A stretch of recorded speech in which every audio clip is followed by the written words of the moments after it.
우리나라 30세 이상 성인 3명 중 1명이 앓고 있는 국민병. 현대인의 생활습관병으로 만병의 근원이자 건강 시한폭탄 같은 존재.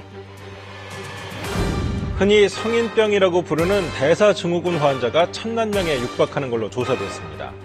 당뇨와 고혈압을 함께 갖고 있는 대사증후군 환자는 대사증후군이 없는 사람보다 사망 위험이 1.6배 높다는 여러 가지 성인병 증세가 복합적으로 나타나는 대사증후군. 현대인의 건강을 위협하고 있는데요. 대사증후군은 먹은 음식을 소화해서 필요한 물질은 저장하고 필요 없는 물질은 배출하는 우리 몸의 대사 과정에 문제가 생겨서 고혈압, 당뇨, 고지혈증 등이 복합적으로 나타나는 질환입니다. 현대인의 잘못된 생활 습관이 만들어낸 대사증후군. 최근 서구화된 식습관, 고탄수화물과 고지방 식사, 운동 부족으로 대한민국 대사증후군 발병률이 급속도로 증가하고 있습니다. 고혈당, 고혈압, 고지혈증, 비만 등 여러 질환이 한꺼번에 나타나 만성질환의 위험과 사망률을 높이고 있는데요. 현대인의 건강과 생명을 위협하는 대사증후군. 어떻게 관리하고 예방해야 하는지 오늘 건강하게 삽시다에서 자세히 알아보겠습니다. 심장질환 발병 확률 2배, 당뇨병 발병 확률 6배, 뇌혈관 질환 위험 2배, 성인병이 시작이 되는 질환 대사증후군. 대사증후군은 혈당을 조절하는 호르몬인 인슐린에 대해 우리 몸이 저항성을 갖게 돼 비만과 함께 내당능 장애, 고지혈증, 고혈압 같은 여러 가지 질환이 복합적으로 나타나는 질환인데요. 1988년 미국 내분비학자 제럴드 리븐이 X증후군이라는 병명으로 처음 발표했고, 이후 1998년 세계보건기구가 복부 비만과 함께 여러 가지 증상과 징후를 나타내는 질환군을 대사증후군으로 정의했습니다. 우리나라 대사증후군 환자 수는 꾸준히 증가해 2011년 894만여 명에서 2014년에는 991만여 명으로 4년 사이 16.5%가 증가했는데요. 연령대별 전체 인구의 대사증후군 환자 비중을 살펴보면 50대가 36.6%, 60대 59.2%, 70대가 72.2%로 연령이 올라갈수록 환자가 늘고 있습니다. 대사증후군은 성인병의 전 단계인데요. 성인병이라는 이름에서도 알 수 있듯이 나이를 먹어가면서 증가하는 질환입니다. 급격한 고령화와 식습관의 서구화로 최근 우리나라 전체 인구 3명 중 1명이 대사증후군 환자로 파악되고 있습니다. 또 최근에는 청소년들의 유병률도 급격하게 증가하고 있습니다. 대사증후군은 잘못된 식습관, 잘못된 수면 습관, 운동 부족, 과로와 스트레스와 같은 잘못된 생활 습관이 오랫동안 지속되면서 대사의 이상이 생겨 발생합니다. 현대인의 잘못된 대사를 치료하는 김동현 원장. 대사증후군 어떻게 예방하고 관리해야 하는지 자세히 알려줄 겁니다. 평소 나이 살이려니 생각했던 뱃살이 점점 심해져 다이어트를 결심하고 한의원을 찾았다는 유연옥 씨. 먹는 거에 비해서 급격히 살이 쪄요. 하룻밤만 자고 일어나면 1kg씩. 네. 근데 먹는 거는 거의 못 먹는다. 하루에 한 끼?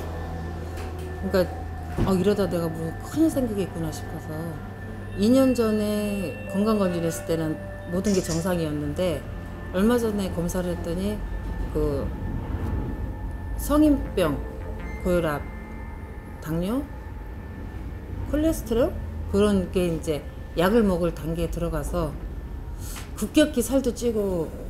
통계에 따르면 대사증후군의 경우 남성은 30, 40대에서 많이 나타나는 반면 여성은 50세 이후 많이 나타났습니다. 50세 이후 폐경기와 더불어 빠른 체중 증가가 원인으로 꼽히고 있는데요. 많은 중년 여성이 그렇듯 복부 비만이 심각한 유연옥 씨. 대사증후군 위험이 높은 상황인데요. 복부 비만은 대사 이상의 결과이기도 하지만 복부 비만이 인슐린의 저항성을 증가시켜 고혈압, 당뇨, 고지혈증 등이 발생하고 결국 대사증후군 환자가 됩니다. 대사증후군은 복부 비만도 검사, 당뇨 검사, 지질 검사, 혈압 검사를 통해서 진단합니다. 복부 비만도 혈당, 중성지방, 고밀도 콜레스테롤, 혈압 이렇게 5가지 대사증후군 진단 지표 중 3가지 이상에 해당이 되면 대사증후군 환자로 진단하게 됩니다. 일단 복부 비만에 고혈압 등 지병이 있다면 대사증후군 발병률은 매우 높아지게 되는데요. 몇 가지 검사를 통해 대사증후군 위험도를 측정하는 게 좋습니다. 비만과 깊은 연관이 있는 대사증후군의 진단과 치료를 위해서 먼저 정확한 신체 계측이 필요한데요. 인바디 검사를 통해 체지방 등 체성분 검사를 하게 됩니다. 이때 중심비만, 허리둘레가 중요한 기준이 되는데요. 남성의 경우 허리둘레 90cm, 여성의 경우 80cm 이상인 경우 중심비만으로 대사증후군의 요건이 됩니다.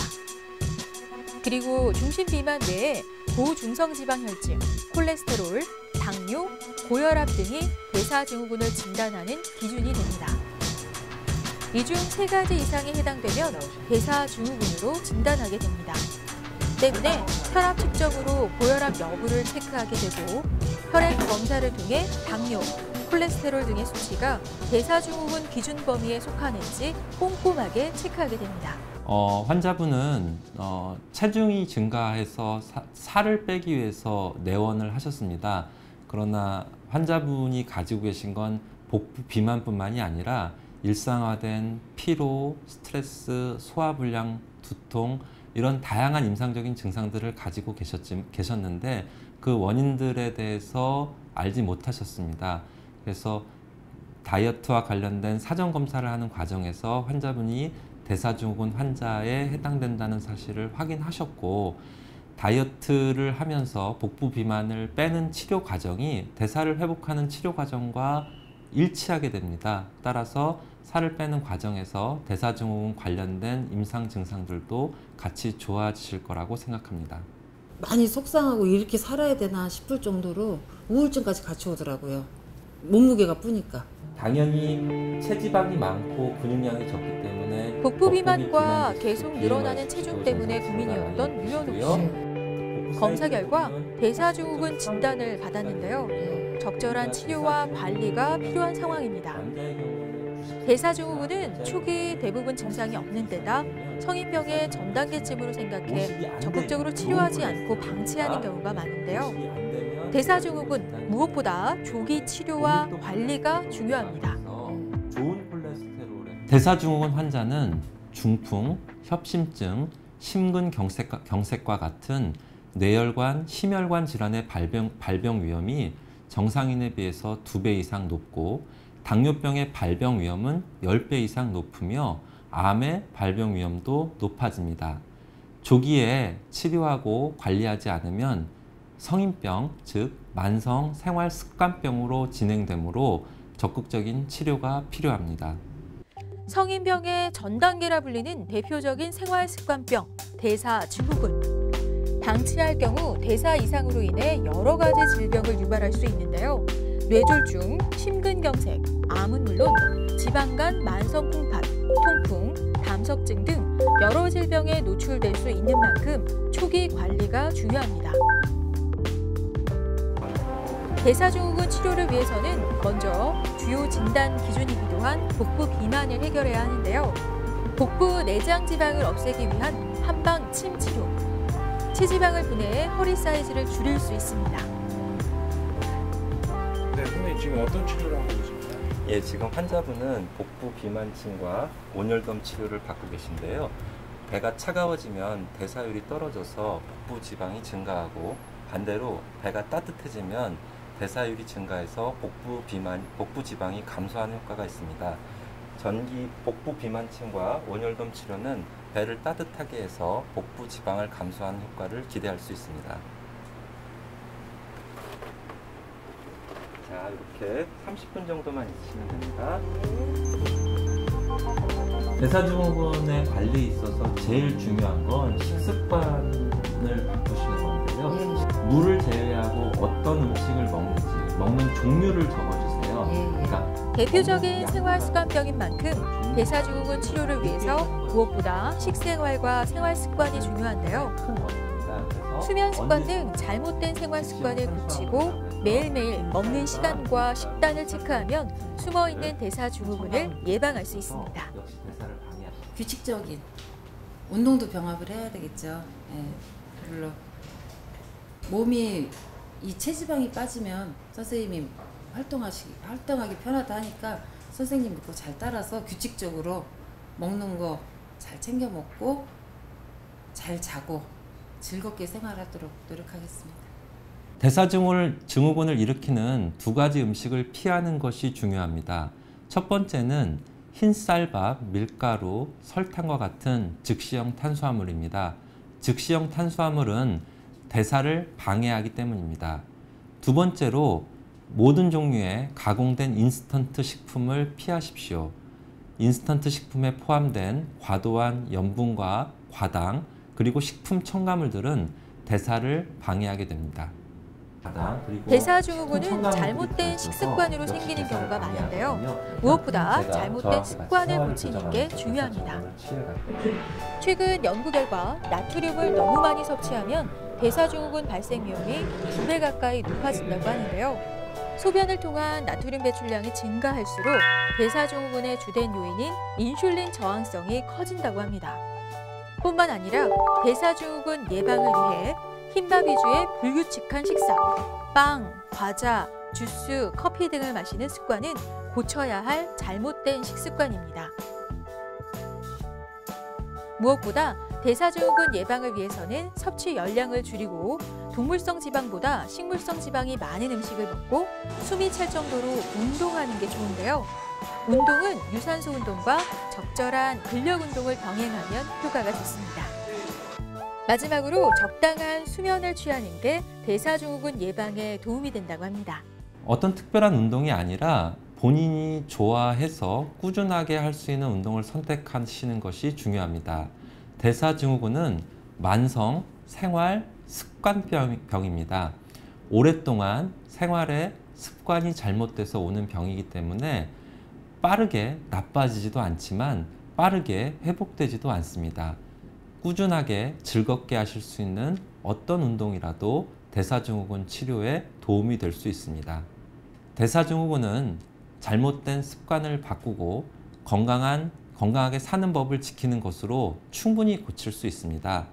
과도한 체중을 줄이고 아침을 챙겨 먹고 밤늦게 먹지 않고 일찍 자고 충분히 자고 꾸준히 운동하고 스트레스를 줄이고 이런 것들이 대사증후군을 예방하고 치료하며 건강하게 사는 법이 됩니다.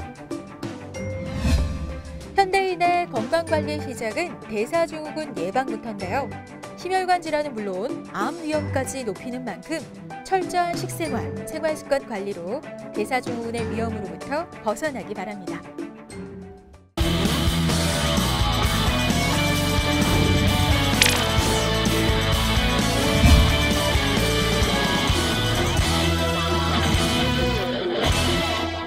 안녕하세요. 마틴의 홈핏 여러분의 건강 트레이너 마틴입니다. 오늘 건강 주제는 성인병의 집합체라고 부르는 대사증후군이었는데요. 대사증후군의 기준이 허리둘레라고 하죠. 허리둘레를 줄이는 복부 운동으로 대사증후군 예방법을 알려드릴게요. 대사증후군을 위한 허리둘레 줄이기 운동입니다. 자, 한 손으로 덤벨을 잡으시고요. 자, 반대손은 귀 뒤에 손을 위치시켜 주세요. 자, 잡은 덤벨을 허벅지를 따라 무릎을 향해 쭉 끌어내리시고, 자, 이때 엉덩이가 밀리지 않게 중심이 유지되게끔 만들어 주셔야 됩니다. 다시 들어 올리시고요.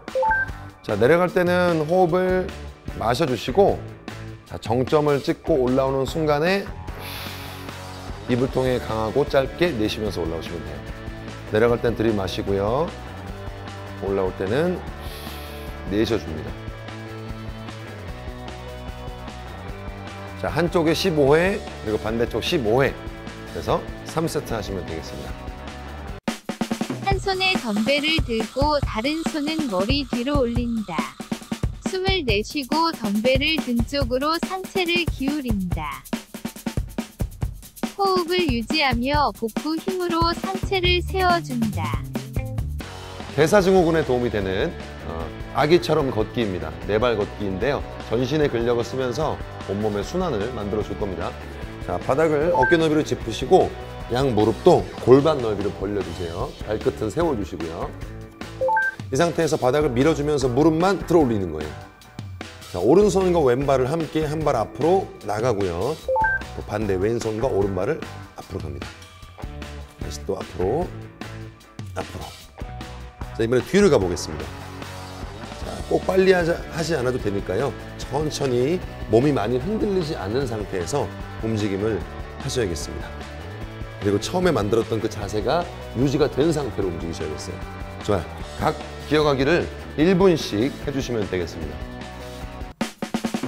무릎과 팔을 대고 엎드린 상태에서 무릎을 살짝 들어준다.